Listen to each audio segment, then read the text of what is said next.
Clothing made from alligators, drones flying through the air, and crawling giant cockroaches were all part of sixth grade days, an event organized by the LSU AgCenter to show the diverse careers related to agriculture.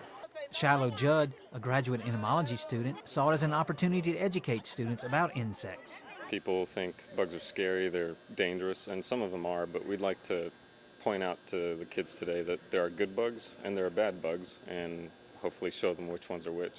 Hannah Johnson, an LSU College of Agriculture undergraduate student, spent her time telling students about her experiences in the college. For those students who answered her questions correctly, they were rewarded with flavor-infused crickets, which the students willingly ate. I'm actually an agriculture education major. I love children. I like informing people, especially about agriculture. I'm very passionate about agriculture as well as the issues. The event allowed students to learn about agriculture outside the classroom, but that information reinforced what they were learning in the classroom. My kids have had the most fun creating the food chain. That's something that they're studying in classes, so they get to implement it here in real life, and I appreciate that experience. Nearly 2,500 students attended the event, which also included visits to other colleges on LSU's campus. With the LSU AgCenter, this is Craig Gautreaux reporting.